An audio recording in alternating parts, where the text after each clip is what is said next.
Good morning. How you guys doing? Welcome to the Comics Experience Graphic Novel of the Month Club. It's our meeting for February of 2023. And we've got a really fun book this month.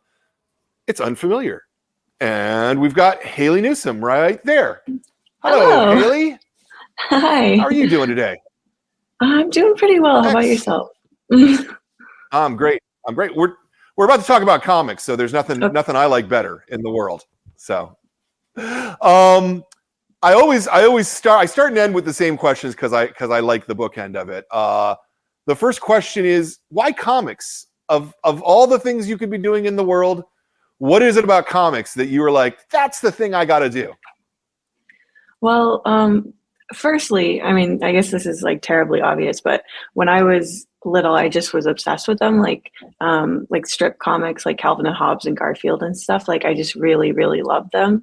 And I was always trying to look for plots and stuff beyond them. I didn't realize that comic books were like a thing. So I was always trying to chase like threads of stories throughout like the like funny paper, you know, in the newspaper. And then it's also because like I just loved art and writing so much. And when I realized that you could combine them so seamlessly and really be a control freak about your project and like, you know, show the audience exactly what you're imagining. It just was like the most wonderful thing I could imagine. Yeah. You mentioned strips as your entry point, which is a thing I hear all the time, that strips are the first thing. What were the first comics though, that like, you know, the long form that you encountered? So I was like, I remember a friend in like 5th grade or something brought some manga to school. And so I started kind of in that range. It was also like I watched Invader Zim a lot as a kid, and I found out that he started out in comics. So I ended up reading Johnny the Homicidal Maniac, probably a little too young. So those are probably my two entry points, is like manga for young girls and then like Johnny the Homicidal Maniac. which are about as opposite on the spectrum as you could possibly get. I love that. Yeah, it showed me the range, you know. Yeah. When did you know that you wanted to make comics? So when I was really little, and I think this was before even I started reading strips, or like I didn't put it together, I used to draw pictures and then write the dialogue on the back of the paper. Like I was trying to reinvent what comics were. Like I couldn't understand, I couldn't think of like the speech bubble makes a lot more sense, honestly. It's better for the reader. Right. But I think I was just like naturally inclined towards this combination. And so, yeah, I can't even remember like when I first realized that was an option, but I've been doing it for a long time. Yeah. Did you go to school to study art? Yes. So pretty quickly I realized like the only way I was going to be happy is if I could do art as a full-time gig. Originally I was going to be a storyboard revisionist or something, you know, one of those more realistic like entry points for an art career. And I went to Alberta College of Art and Design. Canadian school is kind of a hack, actually. It's a lot cheaper even if you're international, and they don't make you do the core classes. Like you don't have to do like 2 more years of high school classes. You can just get straight into the art. So that was a really good experience for me. I learned a lot. I was deeply humbled there, which I think is critical for every artist. Yeah. Did they have a comics program, or were you were just taking sort of general courses? So ACAD's focus, there's a program within the school called VCD. It was kind of focused on like these industry jobs. So it was like concept art and character design were the two graphic design and character design were the two paths. But if you went down character design, you could do comics, you could do storyboarding, you could do concept art for like movies and video games. That was the direction I went. And luckily, even though there wasn't like necessarily a huge comic focus there, I had a couple of teachers who were super encouraging, and I would just be like, I know this is the assignment, but can I please do a comic? And luckily some of them said yes. So yeah. You're in California, as I understand it, right? Is that right? Yeah, I'm kind of moving around a lot right now, but I've been based in LA for the past like 2 or 3 years. I moved in March 2020, which is not ideal. Did you grow up in America or not in Canada, right? No, yeah, no, I was only in Canada for school. I grew up in this like small town in Idaho, actually. Oh, okay. Oh, Yeah. interesting. What did your parents think about you going to college in Canada and then for art? Well, so honestly, my parents, they're just like, I mean, they're like cartoonishly supportive.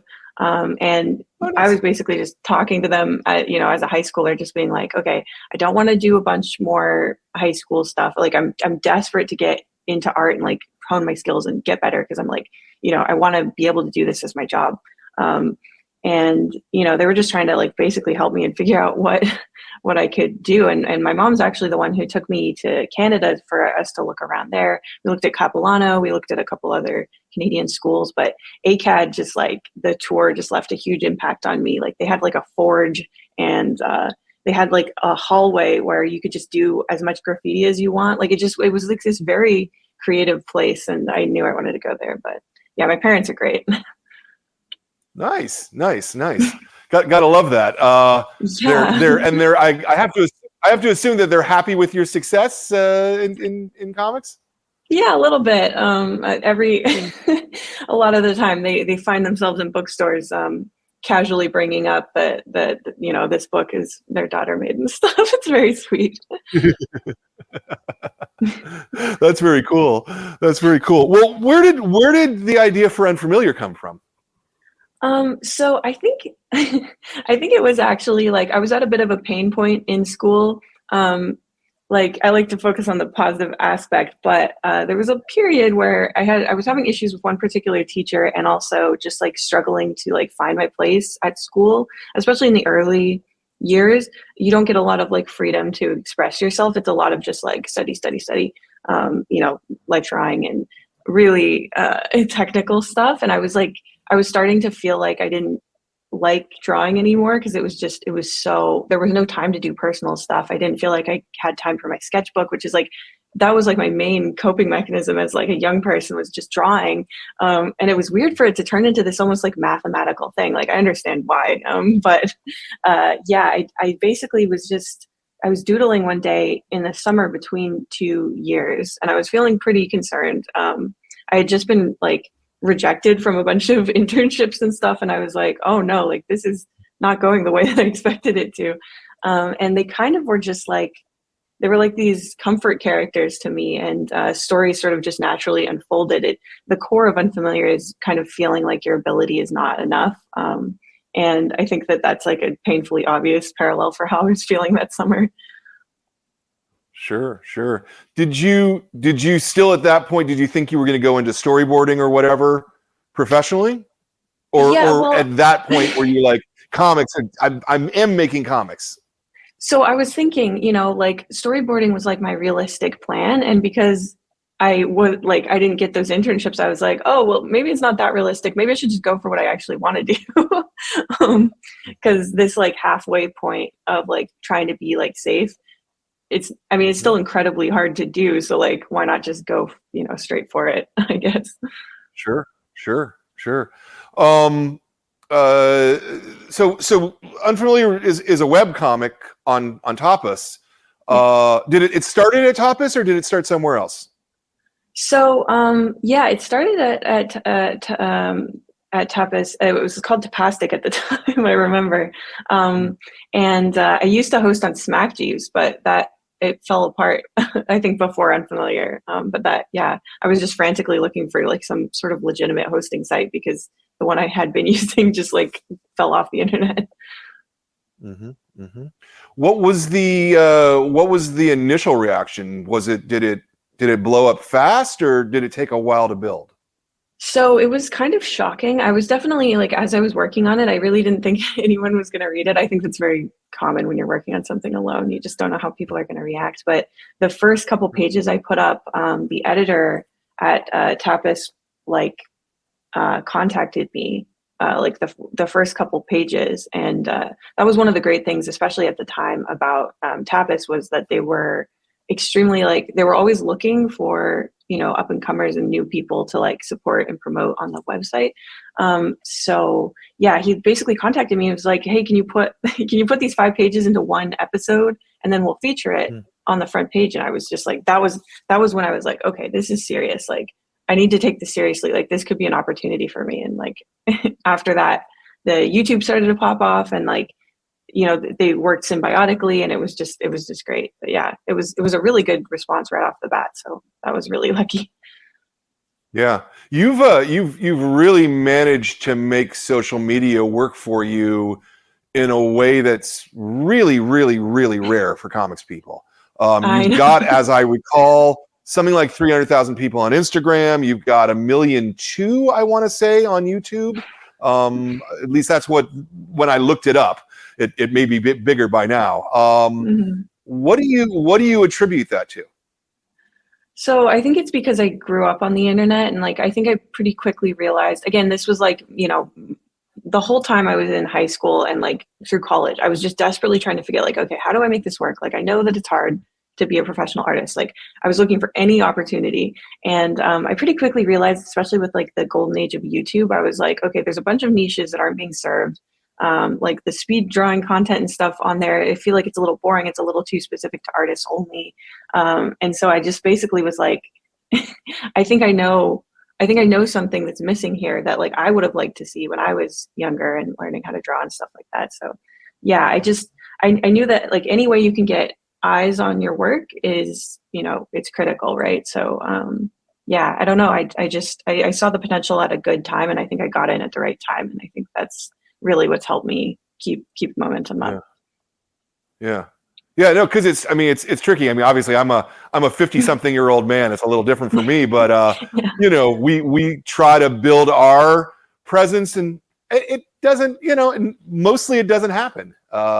It's weird how the algorithm works.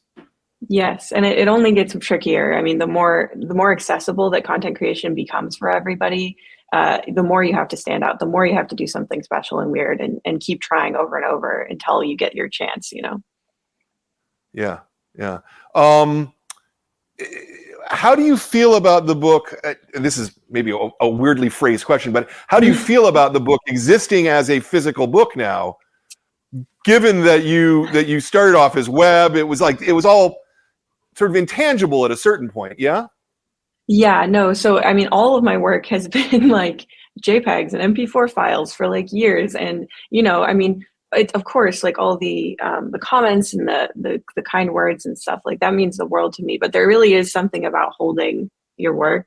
Like I never really printed out pages or anything. Like, so I would work on a page, I would upload it and kind of forget that it like exists. It wasn't like, I felt incredibly emotional when I first got like a test copy from the publisher. I was just like, you know, it's like, I think I wasn't appreciating the work that I was putting in, and it is extremely gratifying to see it in a bookstore that I used to go to all the time. Is like, it's just mind boggling. Yeah. Does it make it feel more real? Yes, tremendously. I mean, yeah, even though I am like such an internet denizen, and I have been since I was like 12 or whatever, it feels incredibly, it feels like, I feel like I can call myself a comic book author now in a way that I couldn't before, which is weird because like I respect webcomics. Like I don't know where that comes from, but it like changed how I perceived my career completely. Yeah. I mean, I think intellectually, I might attribute that to, you put webcomics up and they're free. They do monetize. True. There is a way to monetize it. You will eventually get money from that. But from a consumer point, someone, in order to buy this book, they've got to come and they've got to take $16 out of their pocket, you know, and put it down on the counter and buy it from someplace. It's different. You know, it's a different kind of equation, you know? Exactly. Yeah. Do you feel like, even with all of your success doing webcomics on the YouTube channel, do you ever feel sort of that imposter syndrome of, you know, I can't believe that people are okay? Big time. I mean, it is a constant struggle. You know, I mean, there's ways to balance it. And a lot of the times the best way for me to kill imposter syndrome is to just like just focus on the work and like stop thinking so much about myself. Because I mean, it's really the only way. There's so many artists who are so insanely talented, and like if you just think about that, like yeah, it's impossible to not feel like this must be some kind of mistake. But yeah, really just all I can do is like just focus on the stories I want to create and do them as best as I possibly can, and just be grateful, I guess, that I'm in this position, because otherwise it is like suffocating. Yeah. Does your success on the internet make you feel like you have to work that much harder just to keep what you have already? Does that make sense as a question? Yeah, I think so. I mean, I think that YouTube in particular is an incredibly punishing platform. You know, I've had to take time off, or especially when the book, you know, there's points at which I, you know, couldn't upload as much because I was focusing on the book. And even now I'm trying to increase page output so I can get volume 2 out at a reasonable pace. Because volume 1, I mean, I did it very slowly, and like I took long breaks, and, you know, I was in college, there was a lot going on. So yeah, like the feeling of like constantly being able to like lose everything is like always there, especially on YouTube, because consistency is so important there. Right. Yeah, no, so the algorithm will lower you if you don't keep making more videos all the time. It just seems like a lot of pressure when you're also trying to draw a comic, because drawing a comic is an incredibly time-consuming business. Yes, it's extremely time consuming. The only thing I think that could be worse is animation. Yeah. Well, especially if you're drawing the same panel over and over again with a very slight difference each time. Yeah. That's a little crazy making. Whereas I'm assuming that you're able to do videos relatively quickly, like in terms of division of labor, I guess. For sure. Yeah. And my art, you know, my YouTube videos, I kind of let it slide a little bit more. Like it's quite a bit sloppier, I think, than like anything I do, I guess, like professional illustration kind of stuff or anything for the comic. Is like the comic, like there's so many things you can mess up, you know, there's continuity errors and like, you know, all these things you got to think about, the background rotation and all this kind of stuff. So it requires a lot more brain power in the pure artistic sense. The video stuff, it's more about like, I'm trying to keep coming up with something interesting to say, which, you know, that's the tricky part there. They're completely different, I guess, challenge wise. Yeah, no, absolutely. I'm assuming that you work purely digitally. Yes, yeah. I used to cut out screen tone and like do the whole manga thing, which was super fun. But it is, if you're trying to do a lot of work in the week, it's not a good idea. Right. Digital is just fast, you know. Yeah, and I didn't actually go and look at the webcomic because I was encountering it through the book. Are you a scroller like this on the webcomic, or is it pages? Yeah, no, luckily for me, I started this comic and I have been doing webcomics for so long that like the page format is what I'm completely used to. You know, I mean, I'm trying to remember like the first webcomics I even read, like they're, you know, I've been reading them for a long time. So yeah, I've always been, I think I looked at like the Dark Horse page format, like when I first started doing comics, because I wanted the opportunity to print it in the future, which thank God I did because it got printed. But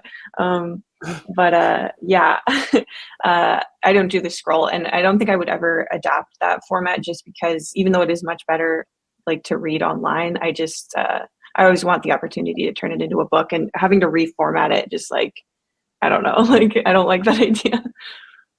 Yeah, no, I've talked to a couple of people who have done scrolling comics, and then they had to go and do all the labor to turn it into individual panels, and then have to rethink about everything that they had done, you know, because you make a panel that's this tall, and you've got to fit it down into this space all of a sudden. That changes the nature of the panel itself. Yeah, completely. And I think that when you've trained like based on like the idea that someone's reading them in a certain way, I feel like I would lose a lot. Like I'm sure there's a lot of cool tricks and stuff you can do with scrolling. I know that's true. But I just don't know them. So I feel like mine would just be panels stacked on top of each other, and I think that's much more boring. Yeah, yeah, yeah, very much so. If anyone watching has any questions, we might do a little Q&A if you've got good questions, but we'll come back to that. I just want to mention that to anybody out there. Put them there in the chat bar, and we'll get to it at a point. So Haley, what's your process when you okay? So first off, do you write scripts? Do you like do a Word version of the comic first and then do the comics, or do you just start drawing? So it's a little crazy. What I do is I have a grid of, before I started the comic, I did have like a rough sort of like story spline situation where like the beginning and the end were very clear, and then things got a little more vague in the middle. When I'm actually like making a chapter, what I'll do is I have this like grid of tiny little rectangles, and I do like the tiniest little thumbnail, and I don't have dialogue because it's too small, but I like get a sense of the panel flow, and I get a sense of like what the characters are talking about. And you know, if there's like an especially funny joke or something, like I'll make sure to write that on the side. But that is usually what I work off, is these incredibly, there's like this big little thumbnails, and that's how I write out the whole chapter that way, and then I go back in and kind of like start drawing it, I guess. Yeah, it's crazy. So like 2 or 3 inches tall thumbnails. Yeah, really small, like way too small to even, I have to make them that small because otherwise I get into like, you know, actual drawing mode, and I have to just be in like, you know, imagination world and just like barely giving myself the reminder of what I was picturing, you know. That's kind of how I do it. Yeah. And what are you doing like chapter wise? It's like 10, 12 pages, something like that to go? Yeah, I think it's like 15 on average or something like that. Yeah, I mean, I add or subtract, you know, I'm not like super strict about it. It's like whenever I think it would sure, of course, yeah. Yeah. Well, I mean, that's actually one of the really great things about doing it digital is it can be whatever you want it to be. It doesn't have to be, you know, because if you do traditional comics, right, it's got to be 20 to 24 pages, and you can't do a 15-page story. You just can't, because that's not how the printing process works, you know.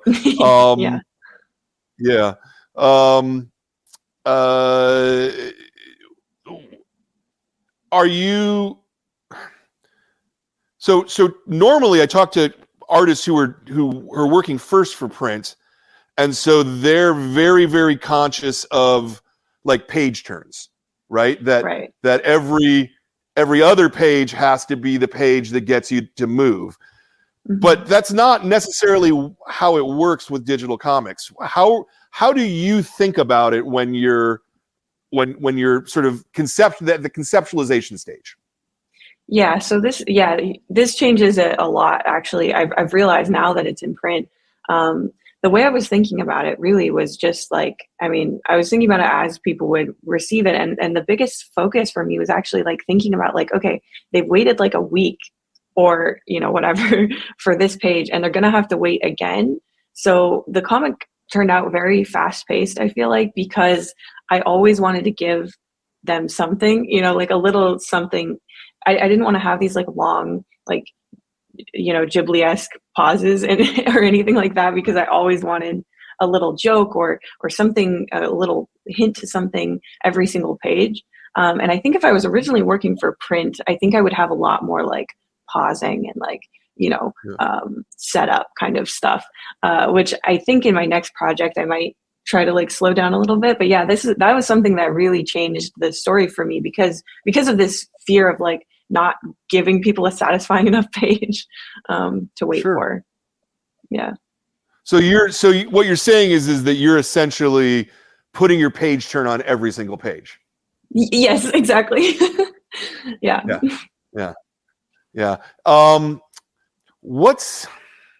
How do I frame this question right? What's the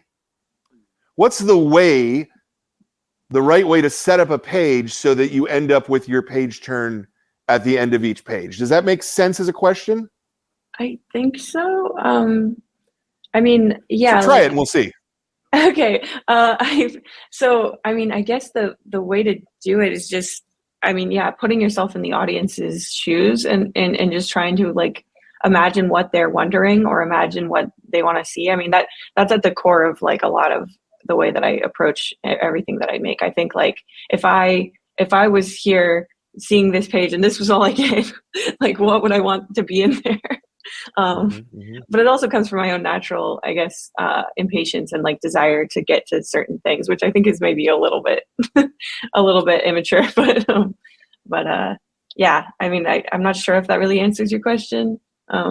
Yeah, I'm thinking about it in terms of in terms of the flow of the page. Oh yeah, yeah. And how the eye goes and where you want to end the page at. Like that's an interesting challenge.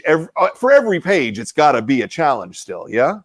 Yeah, yeah, it is, and I do worry about like being like I really love like novelty in comics and like I really admire comics that like change up the format a lot. Like I mean I like a lot of comics that are like panel panel panel panel panel panel, but like certain comics like what was it, like Laura Dean Keeps Breaking Up With Me or something. It was one of these comics that has like a lot of panel breaks and a lot of really interesting stuff like flowing together, and I really admire that. So I try to emulate that. I try to do it a little differently every single time. So yeah. One thing I notice about a lot of your pages is they don't have there's fewer gutters between panels than in a lot of comics. Is that a conscious choice? Yeah, I think again it's like this condensing. I'm like I don't have space to like waste on gutters. I want more art and more dialogue. I never feel like I have enough space for like all the dialogue and art that I want to put into every single page. I think that's why I'm slow too, because like I think I could make pages faster if I just like relax and pull back a little bit.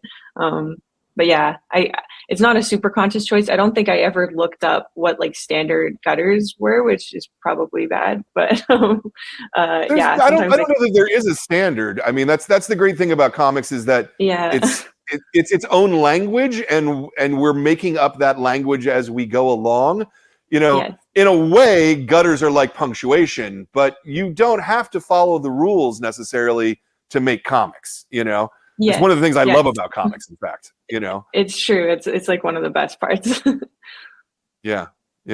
Do you spend much time thinking about the shape of your panels and how they and what emotional weight comes from a different shape or a different size? Or yeah, like one of the things I try to focus on, like I dropped using like the line tool a long time ago because I really love the whole comic feels a little like wobbly. I don't know how to explain it, but like that's something that I try to keep like a little bit of wobble. And I also like the gaps between them, like I mainly change the gutters and everything based on like how quickly I want someone to read it and perceive, the time moving forward.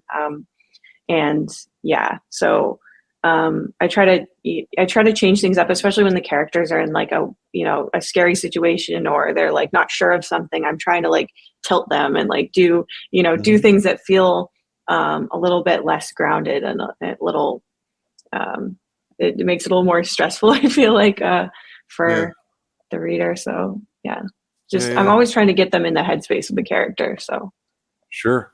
No, that makes a lot of sense. Well, how long does it take you to do a page on average? It depends a lot, obviously on like the backgrounds and like how much, what's going on, how much dialogue there is, that kind of stuff. It usually takes me like when I just sit down and do it, it only takes me like a day or something. But my biggest problem is that I have like these other things I have to do and like the YouTube stuff. And every time I take a break from the comic, it takes me a while to like get back in and be like, okay, what was I thinking about here? Like, what was I trying to do? So it depends a lot based on what other stuff I have to do in the week. So sometimes it takes like a week, just because it's hard for me to get back into that like headspace and be like, and I can be a perfectionist about it, which I know it doesn't necessarily look like that, but there's a lot of panels I redo and redo and redo because it's like, it's just doesn't have the right vibe, you know? Sure. And it's such an intangible thing. So it's like hard sometimes. Yeah, no, I mean it looks like you put a lot of work into this. There's a looseness to it, which is Yes. really nice. But I don't think that you're crapping this out. You know, it's very clear that you're putting thought and work and effort into this, and you know, setting it out. Do you? So, like, in terms of your thumbnails, are you kind of are you more than the current chapter that you're working on? I mean, are you working ahead in your thumbnails, or are you just, here's my thumbnails, then I draw it, then I thumbnail the next section, then I draw it? So what I do is basically I'm like working like on two chapters at once. I mainly just have actual thumbnails for the chapter I'm working on, but because there's like things that, you know, that affect each other. Sometimes I'll have like a little mid section in the next chapter that I thumbnail out just so that I like remember everything. It's very loose. It's very like based on like, oh, I don't want to remember this, so I have to go to like, oh, page 7, the next chapter, you know. That's basically how I do it. Yeah. Well, you also there's also the Chekhov's gun that, you know, you've got to. Yes. If you're going to have a gun, you got to put it in the story early on. You know. Yes. Not a gun, but you know what I mean. Oh yeah, no. Volume 2 is not going to have a lot of guns, but yeah, I know what you mean. Really, I thought that it was. I was expecting. Yeah, Punchek gets an Uzi in the next one. Yeah. So you said earlier that you know what the beginning is and you know what the end is. Is that chapter by chapter, or is that for the length of the book? That's for the length of the book. So I when I originally like thought about Unfamiliar and what it could be, I knew I wanted to make it as long as, like, I wanted to be able to expand it as much as I wanted. So I had this episodic engine, which is the ghosts, right? And then I had character arcs, and I was like, okay, I just need as many ghosts as it takes to complete these character arcs.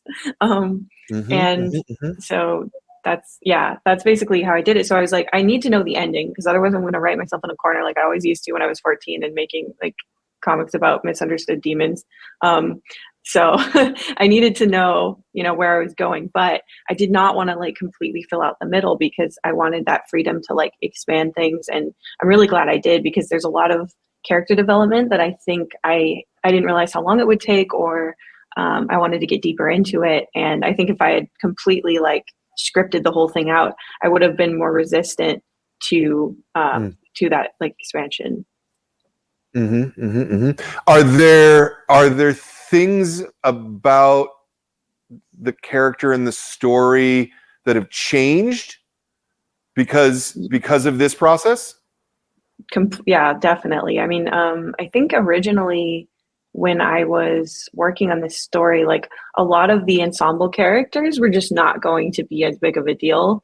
And I'm really happy, you know, I was more in this headspace of like, again, thinking of it like a TV episode where I would just drop these side characters. But I started to realize how much more satisfying it is for characters to return rather than constantly introducing the audience to new people who they don't care about yet. And then that, of course, made me want to flesh them out more. And yeah, I think it made the story a lot better than what I was originally picturing. Yeah. Well, and I think especially that you can see like in episodic television, particularly, that quite often the star characters will go on to be the life of a show, you know.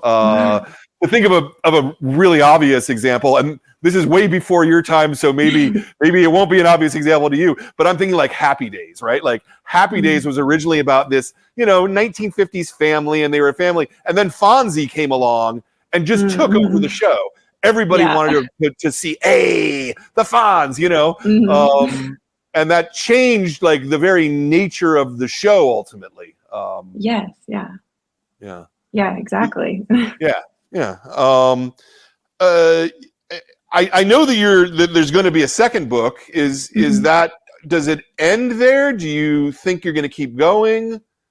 So I think volume 2 is going to be I'm calling it a stopping point so that I don't freak out, but also, yeah, I want to be able to like revisit this story. But I think, I mean, I've been working on Unfamiliar for a really long time. You know, it's always a little like painful to even put a pause on characters you care about so much, but there is another project that I'm desperate to work on, and there's just no way I can do them both at once. So sure. Yeah. The second project, whatever it is, and obviously you don't have to talk specifically about it, but to what extent are you working on it? Are you like sketching out characters? Are you loosely trying to figure out the plot? Yeah, so the things that I'm allowing myself to indulge in while Unfamiliar is still going on are, yeah, like little script tidbits, little like concept arty kind of stuff. You know, trying to figure out. This story is going to be very different from Unfamiliar. It's not going to be as comedic. It's going to be for an older audience. So I'm developing a different style for it, like slightly different. You know. So that's basically what I'm doing. Yeah, character design, little bit of scripting, that kind of stuff. Yeah. Do you do most of your thinking about the comic while you're doing the comic, or do you do a lot of it like when you're out taking a walk or in a shower, or like kind of how does it divide out for you, the thought process of it? The thought process, this is the most like, it's hard to just force myself to do. Like, this is the one thing I can't just like sit down and force myself to do, is like when I'm thinking about the plot and like how the characters are going to come together, that kind of stuff. It's always, like on a walk. I think the first time I actually thought about Unfamiliar, I was on the bus. Like, it has to be these situations where like it just like comes to me naturally, because when I've tried to force it in the past, it just feels, I don't know. Sometimes it's like sketchbook time, you know, like when you're just like sitting down and drawing for fun. That's a great way to try to like make that happen naturally. But yeah, most of the time it's like I'm out and about somewhere. I'm like, oh my God, wait, I got to get in the notes app so that I can thumbnail this later. Yeah. Have you had a situation yet where you've come up with that idea during a walk and then forgot the gist of it by the time you got home? So I usually don't forget like the plot beats, but there are times where I'm like, that's so funny. Like, I'm going to have them say that. And then I come home and I'm like, what was the it? Joke? Yeah. What was the joke? Yeah. Gone forever. Yeah. That's pretty funny. That's pretty funny. Do you, this is a children's book, or middle grade. Yeah, kind of. Yeah. Right.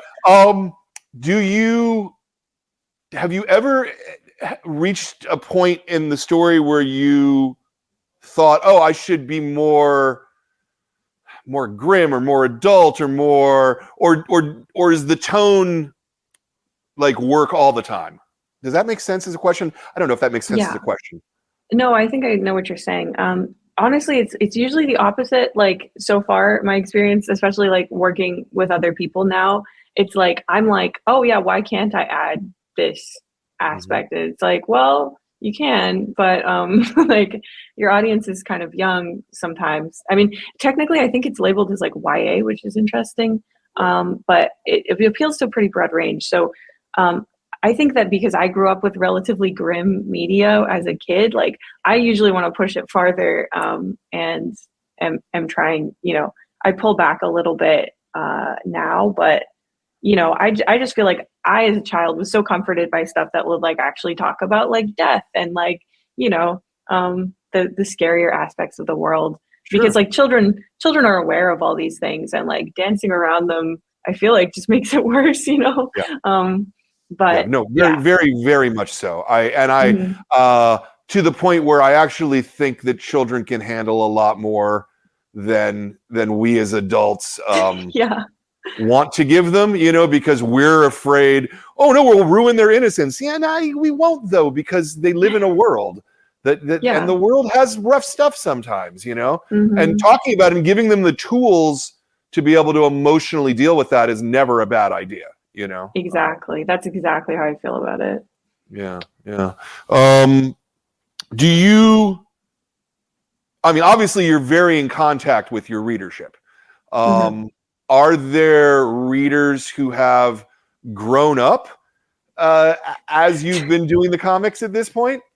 Yes, and that's bizarre for me because like hearing someone say like, "Oh my God, like I started reading your comic in middle school and now I'm at college or whatever." I'm just like, Yeah, "Oh my God, how long have I been doing this?"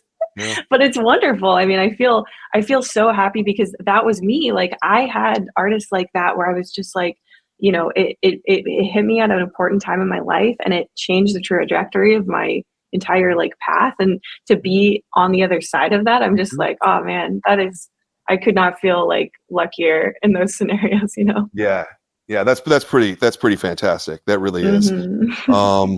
Ben, are there any questions, or has it been you got nothing? I'll come back to you. I'll come back to you. Very good. So let's talk a little more about process. When you're doing, let's call them a 15-page chapter, just to make it Hmm. easier to talk about. Do you do each page in full, or do you do sort of, the art, the line art for the 15, and then go do the lettering and then go do the coloring, or do you do it all page by page or in chunks maybe? I do it page by page at the moment, which I feel Okay. like is a slower process. I am trying to actually, for the rest of volume two, I'm trying to do it more in batches. But I think that when I started the comic, my schedule was just so crazy. Like I was just happy to get a page done, you know? Sure, So sure. there was almost no looking forward. Yeah. In terms of the difference between the line art and the coloring, do you find one of those processes more enjoyable? Yeah, so initially I really liked the coloring process. Once I opened up my color palette more, now I'm much more preferring the line art. Mm, Just because like uh yeah, color palettes can be a bit of a struggle sometimes. Like I think that like the line art is exciting because it's like the skeleton of the art and so it's very satisfying to see it come together. But it changes, like I've been doing this for so long. So like my favorite stage of drawing, it's constantly shifting, which I think sure. is a good thing. Yeah. Yeah, yeah, yeah. No, it means you're engaging with each part afresh all the time, which is good. Yes. Um, do you do essentially a penciling and an inking stage, or are you just doing the line art? So I will blow up the thumbnails, Mm, the tiny thumbnails, and mhm. I used to just use those as sketches. Nowadays, I do like a bit of a actual like penciling stage over top because they're so rough. Like it's like smiley faces, it's Sure, sure, not sure. not even the characters. So um, yeah, now I do have a penciling stage, but I didn't Hmm. used to. Hmm. Hmm. Hmm. And do you feel like where's the most freedom for you? Is it in It's that penciling stage, or is it in the finishing stage? it's in the thumbnailing stage, It's in the honestly. thumbnailing stage. Okay. Okay. Yeah, because that's the one where like, I'll like forget to eat or like Mhm. forget to do anything because you're just like so like in the yeah, that's the most fun part because you're not having to worry about execution. It's just like trying to translate what is going to happen and there's so much potential there. As soon as you start actually executing, it's like, you know, you're thinking about it in a different part of your brain where it's just like, hey, this could be a little better, like redraw that. Yeah. Um, Yeah. Is there any part of facing that blank page that you don't like? Sometimes, I mean, it depends on if I have a deadline and I should have, Mm, I should know farther along. And sometimes I do get frustrated because I need something to happen in a smaller amount of pages than I have, yeah. or than I, there's frustrations there, but most of the time it's incredibly just like satisfying and fun. And I think it's also because I never force myself to thumbnail, like almost ever. So I don't have any of that, like, you know, bad energy around it. Yeah. Have you hit like a point where you had writer's block, for example? Yeah, I think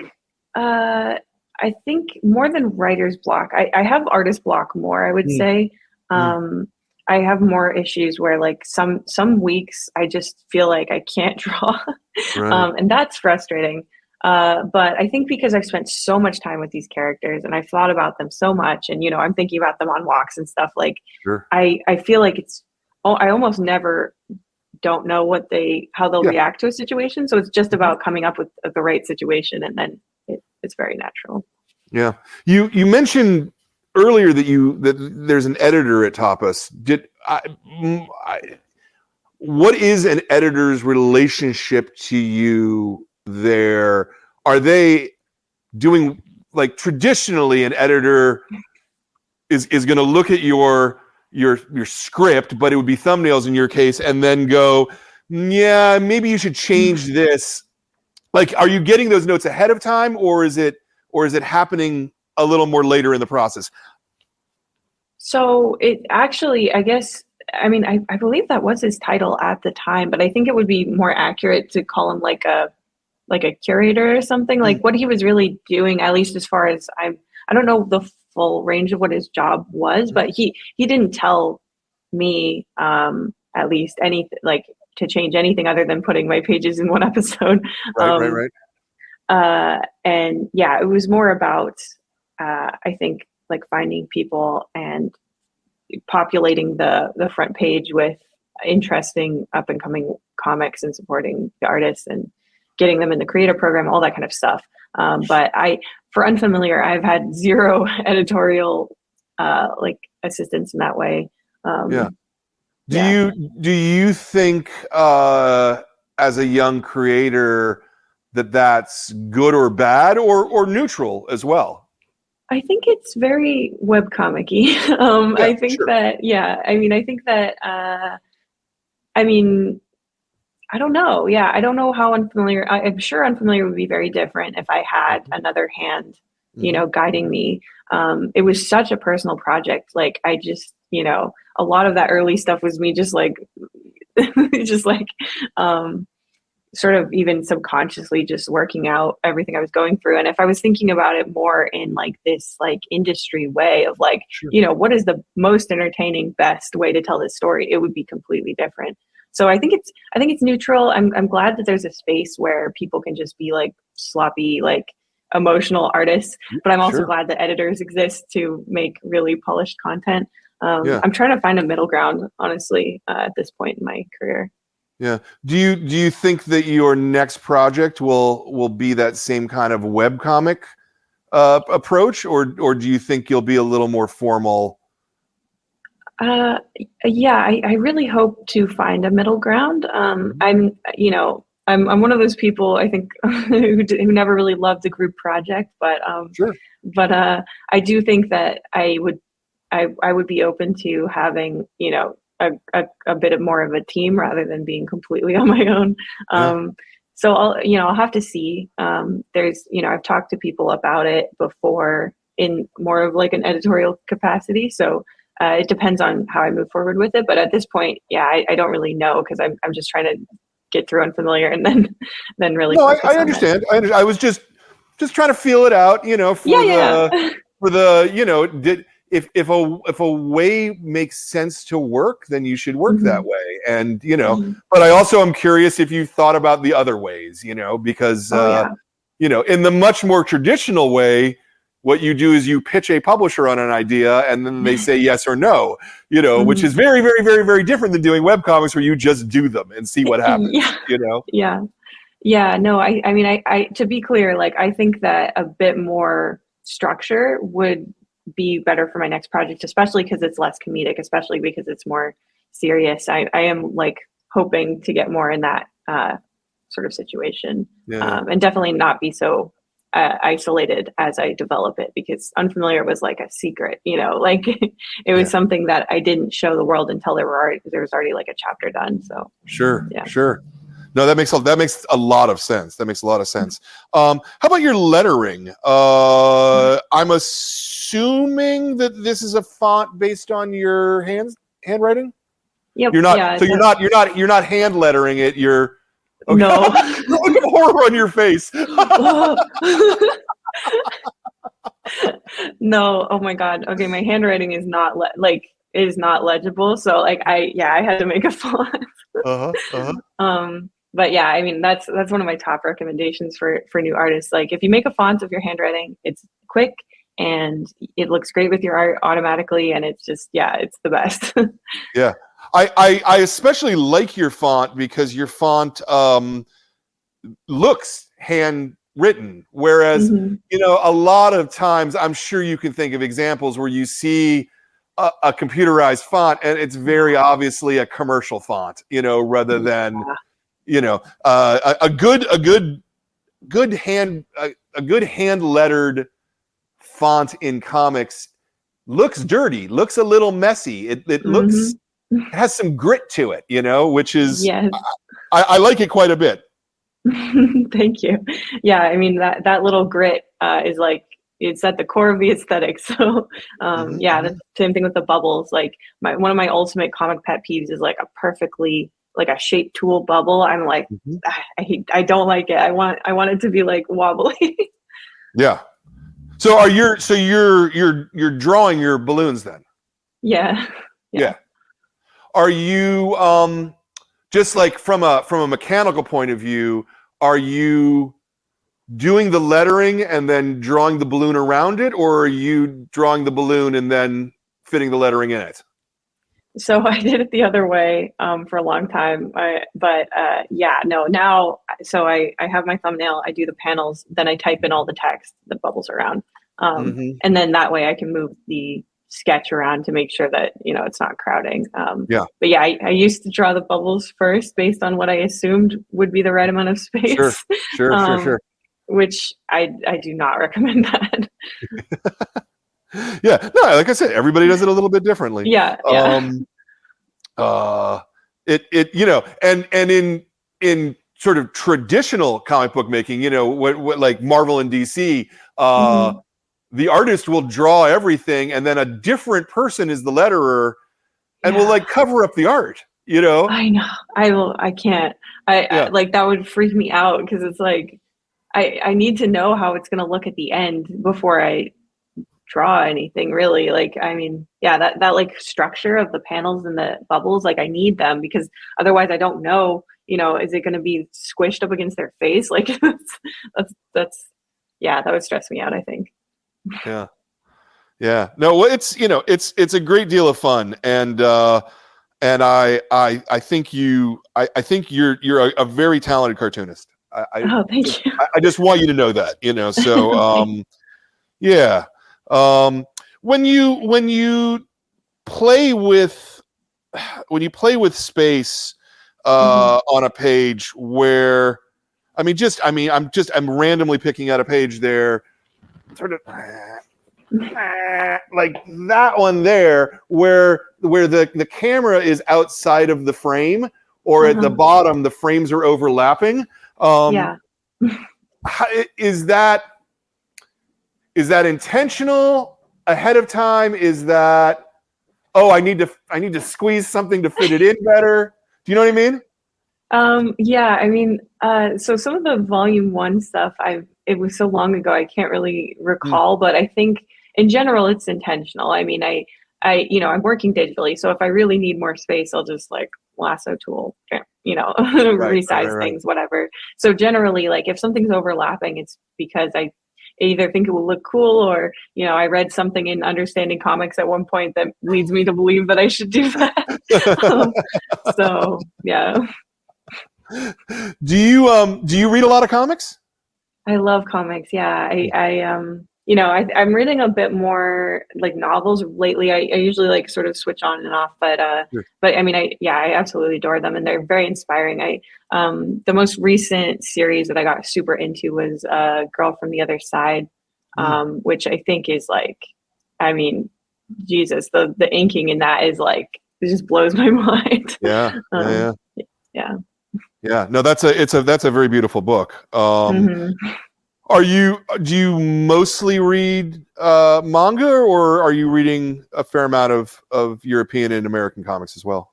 So I really love, like, I love Scott Pilgrim. Like I said, Jonan Vasquez, like I just devoured everything that he made. I really like indie comics. So that's what I'm interested in, really. I don't read a lot of like, you know, superhero floppies or anything like that. Oh, sure. But yeah, I mean, anything like Oni Press type stuff, and like, yeah, indie comics. I like the. Do you read things like, say, Love and Rockets? I haven't read it yet. I think I'm a little behind on on recent stuff because but I mean, I'm looking through your backlog of interviews to find comics to read because looks like a lot of good stuff. Well, that's a compliment. Thank you. I appreciate that. Yeah. No, I think you'd like the Hernandez brothers. I mean, but particularly because it is, you know, it's very slice of life, but boy, those guys can render. Man, do they draw. They just draw so well. You know, because I think that there's a broadly a difference between manga art, which has characteristics which are exaggerated, you know, versus that sort of more European and American style, which tends to be focusing more on the realistic art. Not that there's not realistic manga, and there's certainly cartoony American and European comics, but broadly, I would say that. But clearly, you know, you're clearly a fan of manga. I can see it because of that cartoony exaggeration. You know, their eyes turn into stars and things like that. You know, yeah, it's borderline Looney Tunes. Like, yeah. I mean, that is, I love exaggeration, and I love when people do weird stuff with the format. I mean, I totally understand. I think a lot of people prefer more representational stuff, and I think it's incredibly impressive. But I feel like I always want to like understand why it has to be a comic and why it wouldn't be better as like a TV show or like, you know, a regular novel. And so when people do bizarre, you know, stretchy, borderline like animation kind of stuff with the arts, I'm like, I'm reading a comic right now, like for real, you know. Yeah, I think the other thing that comics do really well is they allow you to play with time in narrative that you can't do in a movie, or it's difficult to do in prose. But you especially can't do it in a movie because a movie has to. Everything has to unfold after each other thing. You can flash back, but it's not the same thing. The way that comics can really play with time in fascinating ways, you know. Yes. Sorry.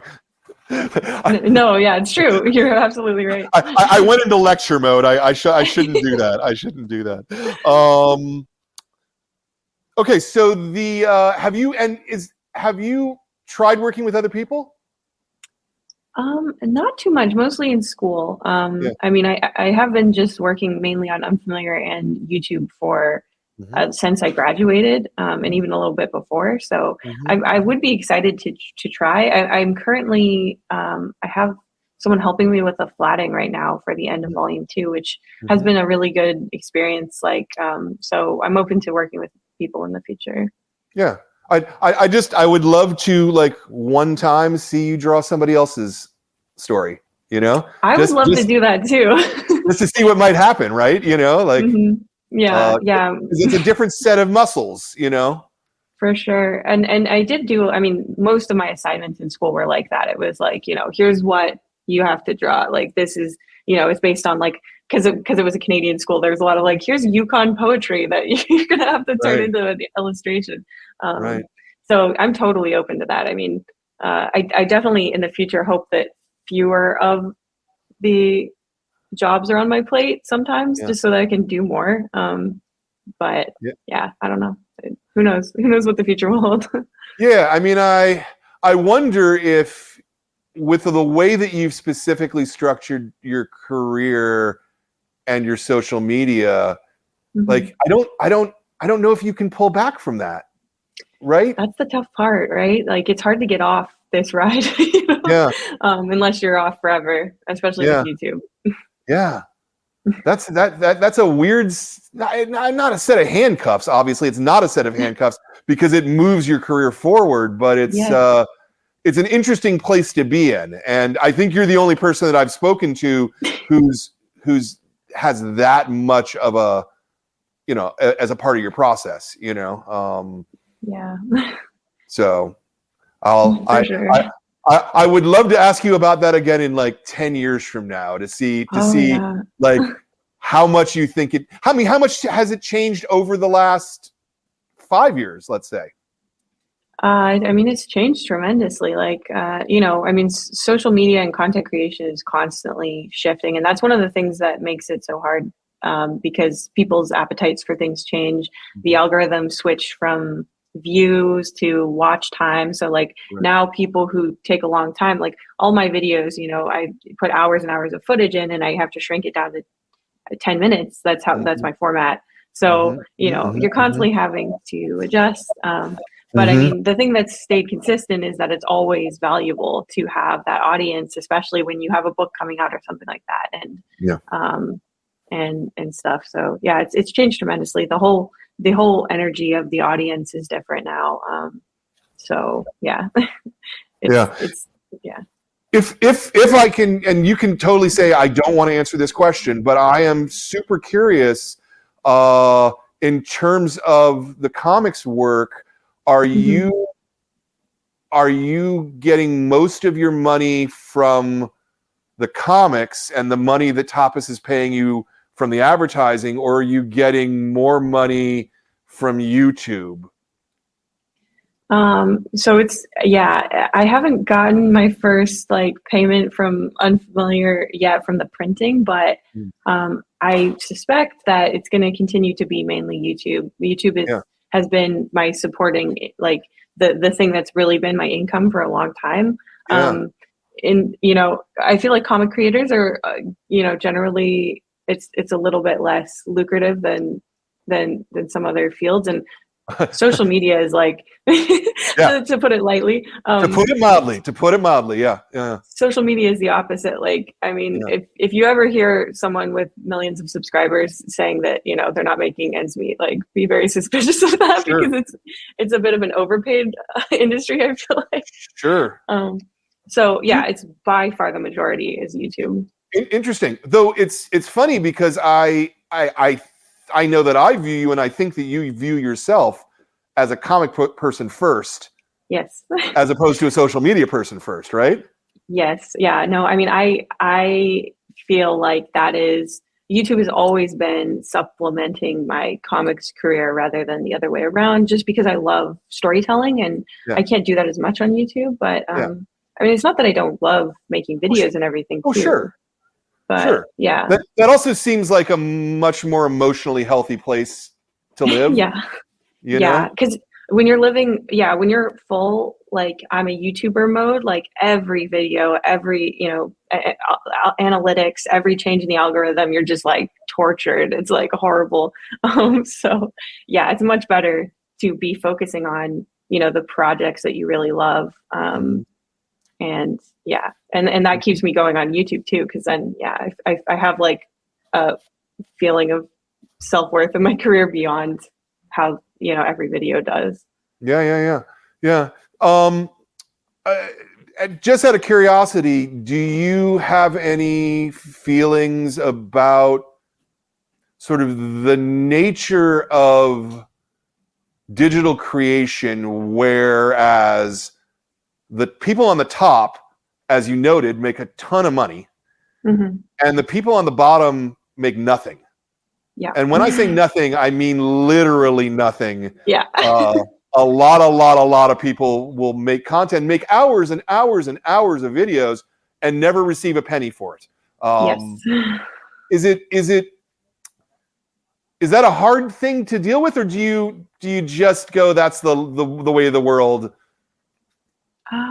I mean, yeah, it's difficult. Again, like I said, I mean, seeing really talented people like struggling is always hard. Like it's painful just from an empathetic standpoint, but also because, you know, the imposter syndrome again like comes flaring up dramatically. It's like, why me? That kind of stuff. But for me, I mean, the thing that gives me hope is like I do feel like, at least unlike the old school way of like making it, you know, you always have another chance. You never know if you're making consistent quality. I really believe that if you're making consistent quality content online, eventually you will get your shot. And if you have a backlog of awesome stuff, that's going to be a big deal. And that's going to, you know, really lift you. So, you know, I do feel like you know, compared to how things used to be, at least there is some level of like reward for that consistency. But, you know, it's tough because a lot of people can't put that kind of time in for years waiting for an opportunity, you know? So yeah, I mean, it is a little painful, but I do think that compared to like the level of, you know, gatekeeping that you have to get through to make it as an artist, I'm just grateful that like Patreon and all these things exist for people to get their work seen, no matter who they are. Yeah, no, I agree with you. I just, you know, I know that we've got 300 hours or something like that of interviews that are just like this, just as in depth. And, you know, I think we've made $150 total after 8 years, you know, which is crazy when you think about it, right? Like, whatever. I really appreciate you being patient with my questions along these lines, because I don't get to talk to someone in your position very often. Oh yeah, no, I'm happy to talk about all of it. and it fascinates me, you know, because it's such a different model than the traditional model of making comics, where you live or die based upon your ability to sell a book, as opposed to other things, you know. It's interesting. So I really appreciate the time that you've been spending with us today. I'll start to wrap it up. We always end with sort of 2 final questions. The first one is, and you've mostly answered this, is what else? Is there anything else you want to plug? Obviously, you're working on Unfamiliar 2 right now. How close are you to being done with book 2? It's looking like we might be able to get it out by the end of the year. So that's what I'm really hoping for. But yeah. And then other than that, I mean, it's just I go by Lavender Town on the internet. You can find me basically anywhere under that username. Yeah. And so when you're done with Unfamiliar, are you going to immediately launch into the next project, is your intention? Or are you gonna take a break, take a pause? I'll at least take a break to try. I mean, I'll try to take a small break, but I do feel like I always want, you know, a project to be working on. So I don't know how long I'll be able to do that, but the people in my life are encouraging me to take a little break.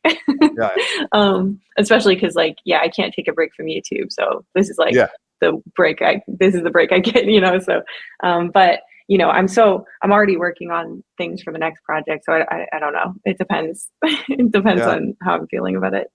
Yeah. But so conceptually, the next project could be 2.5 years from now, something like that, you think? Yeah, probably. I mean, it depends on if I start releasing it online or if I'm waiting for it to be picked up a different way. So Sure. I cannot wait to see what comes next for you. Honestly, I really can't. And then sort of my last question, and this is almost going to be a dumb question because you have many hours of video, which pretty much answers this question. But as I said, we have 300 hours of this. We're watched by a lot of people who want to make comics, and and who get in their own way of making comics, Yeah. get too worried about it, or get too, I can't do it. I don't know where to start. I don't know what to do.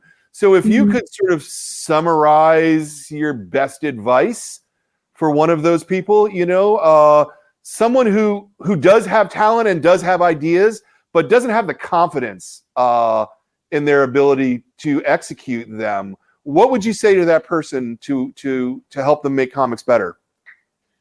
So, I mean, my main advice, and I get that question, all the time. It's like the critical thing to remember is like nobody's gonna make your story but you. Like you're the only one who has it, and like it doesn't really matter like where if you're not feeling, you don't have to show it to anyone right away. You can always redo whatever. The most important part is that you just start, and you'll quickly find that like if I did a dummy chapter of Unfamiliar long before I started working on the real thing, and I think it breaks out of that like really scary part where you haven't even started.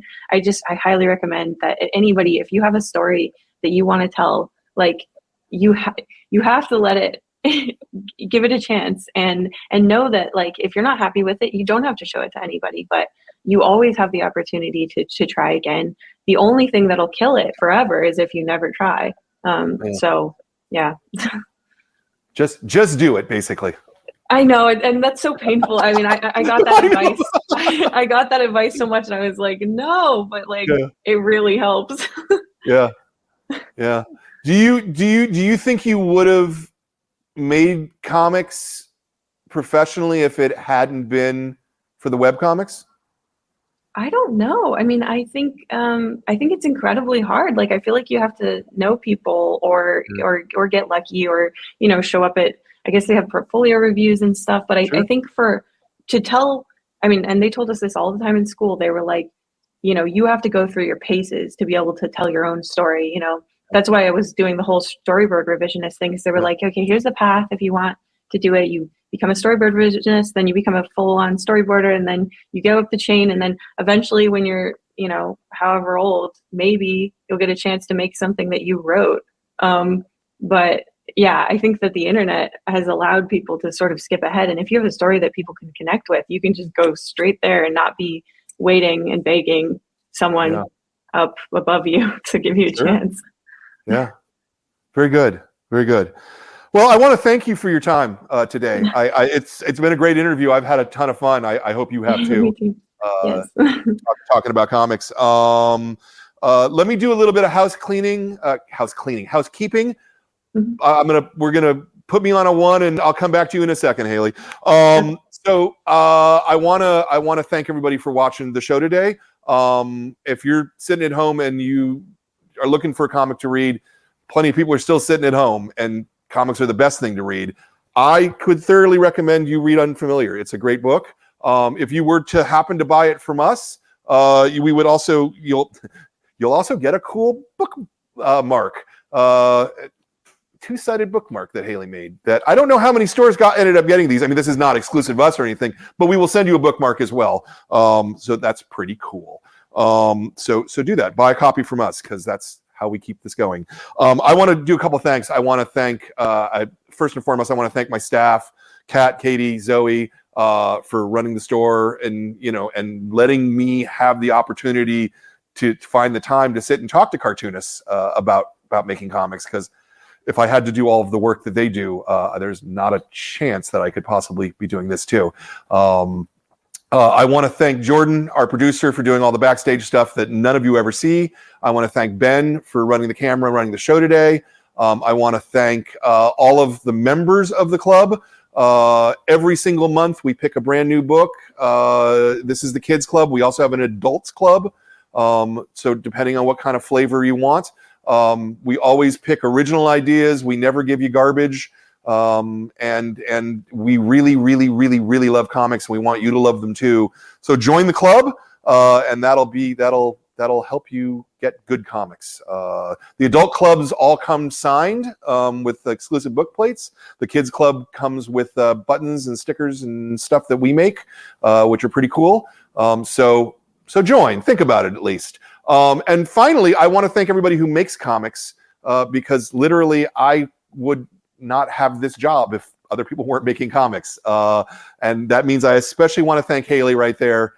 Thank you, Haley, for putting the work in, making the work, and just having something that's so effervescent and fun that the kids are going to love. I thank you truly from the bottom of my heart. Thank you so much for having me and for your kind words. Yeah, it's my absolute pleasure. That's it for the show. Thank you, Haley. Thank you, everyone. We will see you all next month. Wait, hold on. I forgot the one thing. I always forget this until the last minute. Next month, I'm talking to Dan Santat, I believe is how you pronounce his last name. The book is A First Time for Everything. It's a really beautiful story about when he was like a 13-year-old and went on a trip to Europe with his school.